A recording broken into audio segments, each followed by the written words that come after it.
BFM Business, Intégral Placement, l'œil de la presse. Et puis Sophie Tussaud évoquait effectivement Bercy à l'instant et les mesures annoncées, le solde, les taxes d'habitation qui devaient initialement être payées d'ici le 16 novembre. Et bien Bercy annonce à l'instant que cette date limite est reportée au 23 novembre. Voilà de l'échéance du paiement des impôts locaux fixée au 16 novembre, reculée au 23 novembre. On reste au contact de ce monde de vos placements en essayant de regarder un petit peu les conséquences bien évidemment des événements dramatiques du week-end.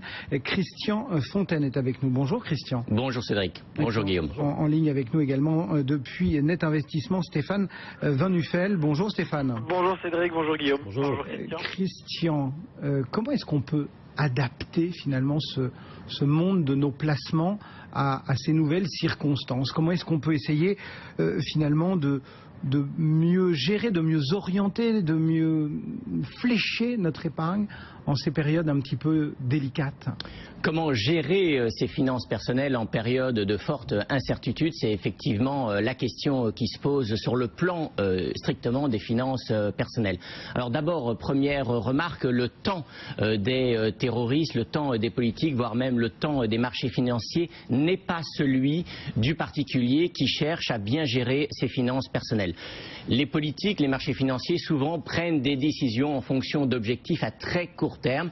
Un particulier qui gère bien ses finances personnelles, qui gère bien son patrimoine, a des objectifs à très long terme, comme par exemple préparer sa retraite, financer les études de ses enfants, se doter d'un capital pour mieux vivre demain. Donc ça, si vous voulez, sont des objectifs à très long terme et donc qui ne sont pas modifiés ce matin malgré ce qui vient de se passer ce week-end. Le maître mot, quand on vous entend, ça veut dire qu'il ne faut pas paniquer, c'est ça? Alors, bien sûr. Agir sous pression? Alors bien sûr, il ne faut pas paniquer. La précipitation est bien sûr très mauvaise conseillère. On remarque ce matin que les marchés ne baissent pas, ils sont en tout cas autour de l'équilibre. Ce qui est la preuve, c'est que les traders n'ont pas paniqué ce matin, ils ont manifestement digéré l'information. Les particuliers doivent agir un petit peu de la même façon. Sur le plan strictement boursier, bien sûr qu'il ne faut pas clôturer son PEA du jour au lendemain, bien sûr qu'il ne faut pas se précipiter pour vendre les unités de compte de son contrat d'assurance vie. Autre chose à ne pas faire, c'est se ruer sur l'or.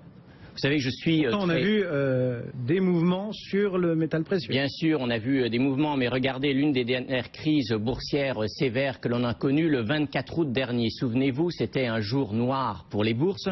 L'indice CAC 40 avait baissé de plus de 5% ce jour-là. Qu'a-t-on constaté? C'est que l'once d'or en dollars ce jour-là ne reculait que de 0,62%. Quant au lingot en euros, lui, il avait progressé de 0,8%. Donc aujourd'hui, comment va se comporter l'or? Bon, on va voir dans le courant de la journée. Mon conseil, puisqu'on est dans une émission de conseil aux particuliers qui veulent savoir quoi faire de leur argent, l'or ne rapporte rien. Vous pouvez y investir 5 à 10% de votre patrimoine si vous êtes particulièrement inquiet, et c'est vrai que dans le cadre d'une stratégie de diversification pour des gros patrimoines, cela peut avoir un sens, mais ce n'est clairement pas, je dirais, le cœur ou l'axe principal de mes conseils aujourd'hui.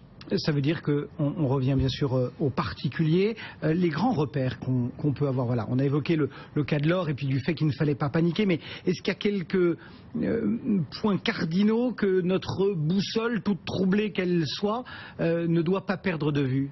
Alors, premier point de repère, et il est, je dirais, positif, c'est que la bourse affiche une performance exceptionnelle au cours de ces 6 dernières années. Depuis le point bas de mars 2009, le CAC 40 progresse de quelques 92%, le Dow Jones de 161% et le DAX de 180%, hors dividendes, sauf pour le DAX, bien sûr, qui est toujours calculé dividendes réinvestis.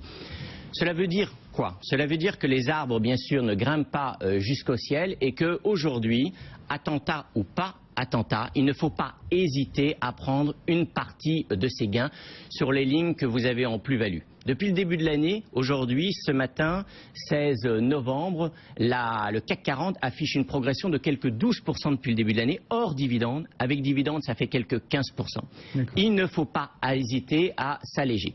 Donc, premier point sur la bourse. Deuxième repère, les taux d'intérêt restent excessivement bas. même s'ils ont remonté depuis quelques mois. Sur le plan historique, lorsqu'on prend un peu de recul et qu'on regarde depuis la Deuxième Guerre mondiale, vous avez la possibilité d'emprunter autour de 2,5%. Ce sont des taux très bas, des taux hors assurance, et donc il ne faut pas hésiter, si vous avez un projet immobilier solide, et bien sûr, une fois passé, je dirais, la torpeur et le choc de ce week-end, il ne faut sans doute pas hésiter à investir dans la pierre aujourd'hui. Oui, on a vu avec nos invités précédents que l'immobilier pouvait être aussi un facteur d'intégration, de se sentir mieux dans une communauté. Bien sûr, l'acquisition, je dirais, de sa résidence principale est un point d'ancrage fort, et c'est souvent, je dirais, la première décision patrimoniale d'un couple. Troisième point de repère est positif, puisqu'il y a aussi des éléments positifs pour la gestion de vos finances personnelles.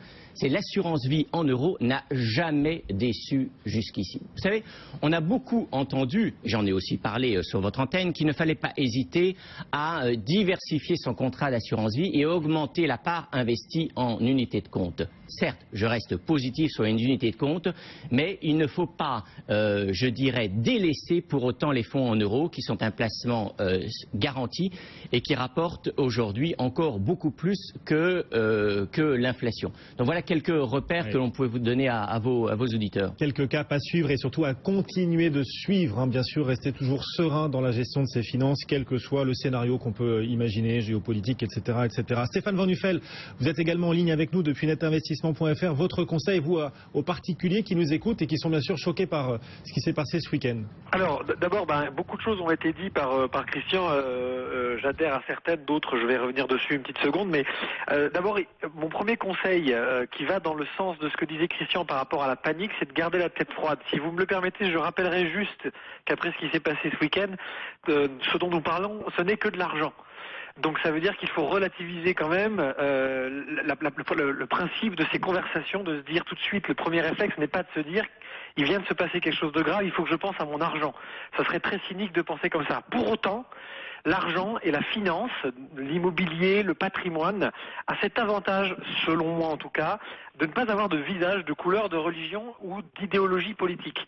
Donc c'est aussi le bon moment d'en parler, parce que maintenant que Christian a fait vraiment un vrai inventaire à l'après-vert de ce qu'il fallait faire, très très justement d'ailleurs, au demeurant, j'ai plus envie de le prendre du côté comportemental en disant ne paniquez pas. Pourquoi? Parce qu'en fait, de toute façon, on le sait, des conséquences comme ça, des conséquences d'un acte comme ça peuvent avoir un impact sur les finances du particulier, mais seulement à moyen long terme, puisqu'on va être plutôt sur des impacts macroéconomiques selon moi, c'est-à-dire sur le tourisme, c'est-à-dire sur la consommation, des choses comme ça, qui ne peuvent pas avoir tout de suite des conséquences sur l'investissement immobilier ou l'investissement retraite de monsieur et madame tout le monde. Donc de paniquer, en particulier sur le financier, et Christian l'a rappelé sur les unités de compte, n'a aucun sens. Voilà. Même s'il y a ce réflexe de l'or et de la matière première où on sécurise, mais dans ces cas-là, autant acheter des diamants, les mettre dans un coffre, mais je veux dire, ça n'a pas de sens aujourd'hui. On est vraiment sur un acte déraisonné, donc forcément, nous, financiers, nous devons au contraire avoir des raisonnements raisonnables. Voilà. Alors en revanche, là où je me détacherai un petit peu de Christian, c'est que moi, je conseillerais aux gens, je le conseille toujours, et encore plus aujourd'hui, au lendemain de cet acte terrible, c'est de diversifier. Il faut se diversifier. Il faut se diversifier sur différents supports. Il faut se diversifier géographiquement. Il faut se diversifier sur des secteurs d'activité porteurs plus ou moins d'avantages en termes de rendement, de volatilité, de risque, de sécurisation. Pourquoi? Parce qu'en fait, pour éviter quel que soit l'acte qui puisse avoir un impact macroéconomique sur la vie au quotidien des épargnants, ça peut être l'Ukraine à un moment donné, ça peut être des attentats en France, mais ça peut être également des attentats dans d'autres pays. On a vécu ça à Madrid, à Londres, aux États-Unis il y a plus longtemps. Tout ça peut être à un moment donné amorti, si je peux utiliser ce terme terrible, par la diversification d'un portefeuille. Voilà. Est-ce qu'on peut, Stéphane, aussi orienter, et on posera la question également à Christian en plateau, orienter finalement son épargne, parce que vous avez raison de le dire, ça n'est que de l'argent, mais on peut se dire chacun à sa place, qu'on a peut-être aujourd'hui avec un peu plus de responsabilisation la clé pour réorienter, soit vers du solidaire, soit vers du responsable, enfin finalement avoir une épargne qui porte peut-être plus de fruits communs. Alors, concrètement, vous le savez, mon cher Cédric, je prêche, et là je me séparerai de l'analyse de Christian.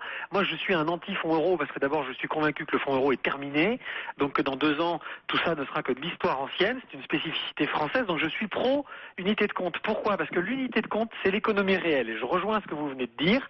Ma conviction, notre conviction chez Net Investissement, mais depuis toujours, alors encore plus en ce lundi matin, c'est qu'il faut orienter son épargne vers l'économie réelle.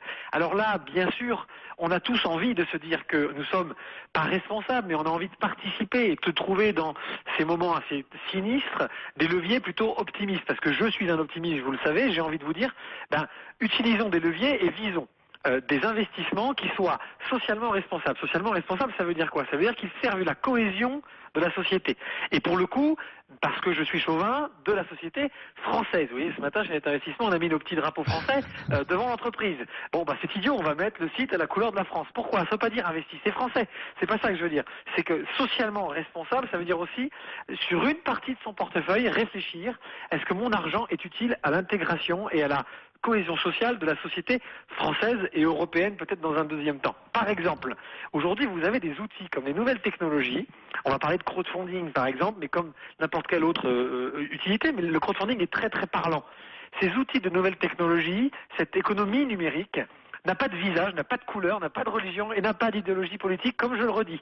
Ça veut dire quoi? Ça veut dire qu'aujourd'hui, l'investisseur peut se former, pédagogiquement faire quelque chose d'intelligent d'un point de vue rendement, d'un point de vue risque, parce qu'il faut qu'il pense quand même avant tout aux intérêts des siens, mais aussi d'un point de vue social. Et quand vous faites du crowdfunding, que ce soit en equity, c'est-à-dire des prises de capital, vous avez des avantages fiscaux qui vous aident à prendre ce risque. Quand vous faites de la dette, vous avez des avantages fiscaux à faire de la dette. Vous êtes poussé par le législateur à vous engager dans l'économie réelle. Et surtout, quand vous choisissez au travers de ces plateformes de crowdfunding un projet, vous pouvez choisir ce projet selon les critères qui sont les vôtres. Ça peut être des critères de pur rendement, ça peut être des critères de pure sécurisation, ça peut être aussi des critères locaux. Vous avez envie d'investir dans des sociétés qui sont plutôt à marqueur des quartiers, parce que vous voulez aider les quartiers à s'en sortir. Oui. Vous pouvez choisir des sociétés ou des projets immobiliers plutôt tournés vers le social, on en parlait juste avant. Parce qu'en fait, c'est l'implication. L'épargnant a cette responsabilité,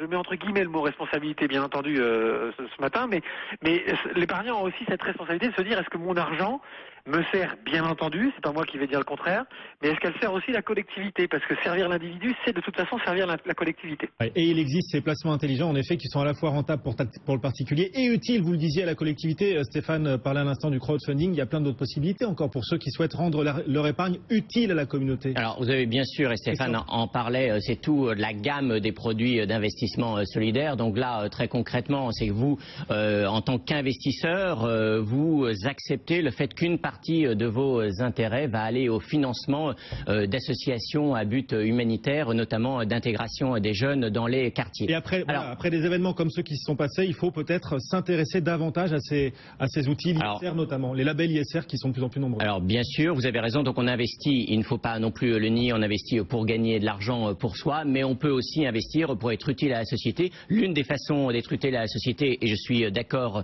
avec Stéphane, c'est d'investir dans l'économie réelle, donc dans les entreprises. Une autre façon, effectivement, c'est de souscrire, je dirais, des produits de partage. Il y a des livrets de partage. Une partie des intérêts vont à des associations humanitaires. Vous avez également des contrats d'assurance vie où une partie des versements, je pense à un contrat de la Carac, est redistribuée auprès d'une association de votre choix. Tout en offrant, d'ailleurs, ce contrat, et c'est pas le seul, un joli rendement, bien plus sûr, 3%. Bien sûr, c'est un contrat qui, de mémoire, est trophée d'argent du revenu. Donc c'est un contrat qui, à la fois, je dirais, offre des caractéristiques techniques et des caractéristiques financières tout à fait solides. Il y a une forme de solidarité nationale dont on n'a pas parlé ce matin et qui est d'actualité puisqu'on est vers la fin de l'année. Ce sont tout simplement les dons aux associations. Vous savez que l'État encourage les dons avec un abattement fiscal qui peut aller jusqu'à 66% pour toutes les personnes qui font des chèques à des associations. On a tous en tête évidemment les Restos du Cœur, les Petits Frères des Pauvres, ce type d'associations qui s'occupent des personnes, je dirais, classiquement les plus défavorisées. Il y en a d'autres, bien sûr, qui aident aussi des jeunes dans les quartiers. Je rebondis sur une idée très importante évoquée par Stéphane, qui est la diversification. Bien sûr, qu'aujourd'hui, s'il y a un seul conseil à donner à vos auditeurs, c'est de diversifier leurs placements. Mais il faut aussi, je dirais, être en phase avec le besoin de sécurité croissant au sein de la société. Et quelle est la meilleure façon aujourd'hui de répondre à ce besoin de sécurité?